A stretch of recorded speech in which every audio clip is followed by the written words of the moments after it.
Bismillahirrahmanirrahim. Assalamualaikum warahmatullahi wabarakatuh. Rasulullah sallallahu alaihi wasallam semenjak beliau sebelum diutusnya, sebelum diangkatnya oleh Allah Subhanahu wa taala, beliau menjadi seorang nabi dan rasul. Allah sudah menanamkan tanda-tanda akhlak atau kemuliaan akhlak pada diri beliau.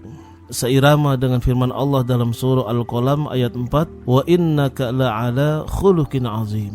Dan sesungguhnya kamu benar-benar berbudi pekerti yang luhur. Kemudian Allah merefleksikan salah satu budi luhur yang tertanam di diri baginda Rasul Muhammad sallallahu alaihi wasallam. Kemudian dicontoh oleh pengikut-pengikut beliau, sehingga beliau dan yang mencontohnya mempunyai sifat wal kaziminal ghaiz wal afina 'anil nas wa yuhibbul muhsinin. Surah Ali Imran ayat 134. Dan orang-orang yang menahan amarahnya, wal kaziminal ghaiz, menahan amarahnya, wal afina 'anil nas, dan memaafkan kesalahan orang lain, wa yuhibbul muhsinin, Allah menyukai orang-orang yang berbuat kebaikan. Sampai kepada hadis Rasulullah sallallahu alaihi wasallam, Rasulullah bersabda, an Anas radhiyallahu an, dari Anas Allah meridhoinya, bahwasanya Rasulullah sallallahu alaihi wasallam ahsanan nasi khuluqa, orang yang paling baik budi pekertinya adalah Rasulullah sallallahu alaihi wasallam. Nah, oleh karena itu kita selaku orang yang beriman, jangan kita mencontoh orang lain yang tidak jelas. Kita contoh baginda Rasul Muhammad sallallahu alaihi wasallam yang sudah sangat jelas bahwa di diri baginda Rasul adalah akhlak yang mulia. Kemudian Rasulullah sallallahu alaihi wasallam juga bersabda untuk memperkuat dari Anas radhiyallahu an, beliau berkata, saya belum pernah memegang sutra baik tebal maupun yang tipis yang lebih halus dari tangan Rasulullah sallallahu alaihi wasallam, kata Anas. Jadi kata Anas bahwa Anas belum pernah memegang sutra yang tebal ataupun yang tipis yang halusnya itu melebihi daripada tangannya Rasulullah sallallahu alaihi wasallam. Dan saya belum pernah mencium bau seharum bau Rasulullah sallallahu alaihi wasallam wanginya.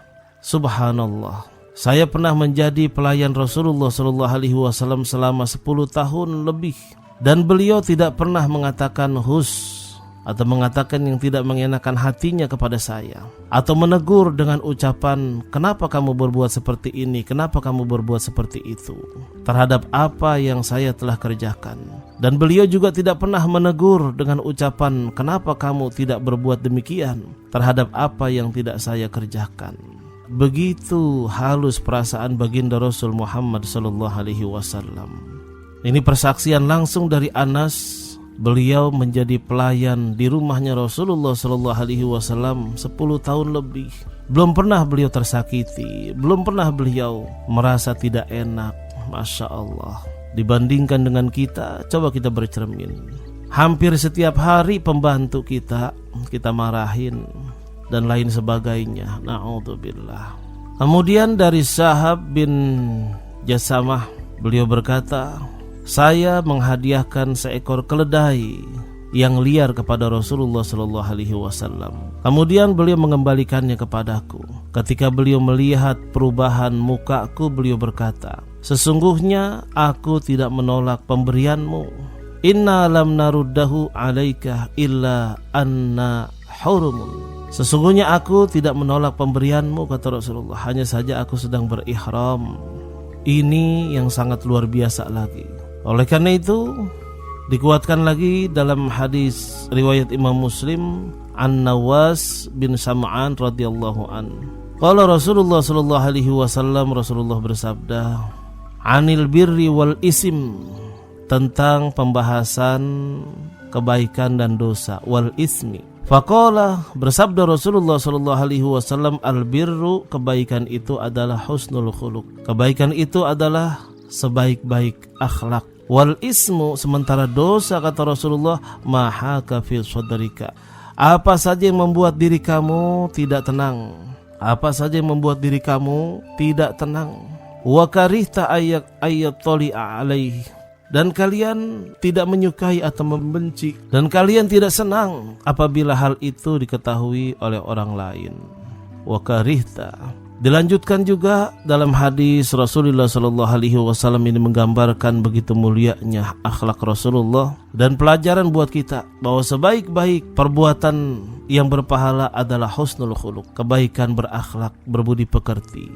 Wa an Abdullah bin Amr bin As radhiyallahu an, dari Abdullah bin Amr bin As radhiyallahu an, Allah meridhai keduanya. Lam yakun Rasulullah sallallahu alaihi wasallam, bahwasanya Rasulullah sallallahu alaihi wasallam tidak pernah melakukan perbuatan yang keji ataupun jahat. Bahkan beliau bersabda, wa kana yaqulu inna min khiyarikum ahsanakum akhlaqo. Sesungguhnya orang-orang yang paling baik dan di antara kalian adalah yang paling baik budi pekertinya.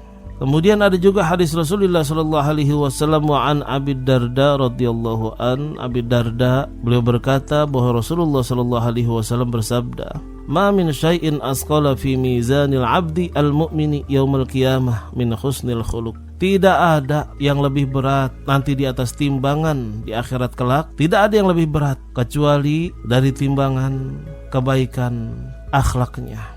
Atau juga ada yang mengartikan tidak ada sesuatu pun yang melebihi beratnya budi pekerti yang baik dalam timbangan orang-orang yang beriman pada hari kiamat nanti.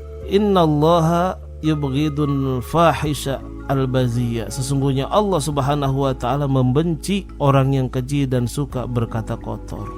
Kita agak riskan ketika mendengarkan pembicaraan anak-anak kita yang sebentar-bentar binatang dikeluarkan. Sebentar-bentar ngomong bodoh, goblok, dungu dan lain sebagainya. Ini kata-kata termasuk kata-kata yang kotor. Nah, kita ajarkan anak-anak kita yang terbaik, kita latih dengan perkataan yang sopan dan santun. Kemudian Rasulullah sallallahu alaihi wasallam menguatkan dalam hadisnya riwayat Imam Tirmizi, Rasulullah sallallahu alaihi wasallam ditanya, "An aktsari ma yudkhilun nasal jannah."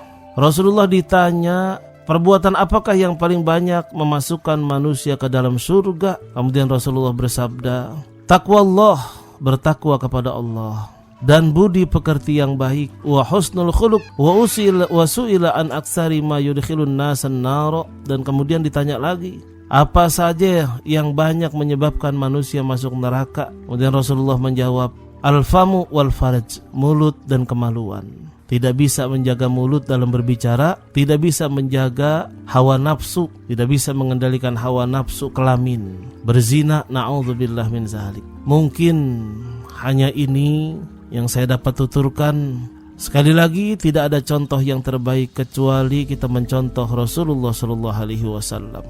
Semoga Allah memberikan kekuatan kepada kita untuk mencontoh baginda Rasul dalam kehidupan kita. Kita ajarkan anak-anak kita berakhlak seperti Rasulullah sallallahu alaihi wasallam. Kurang lebihnya dari saya mohon maaf. Hadanallahu wa iyyakum ajma'in. Wassalamualaikum warahmatullahi wabarakatuh.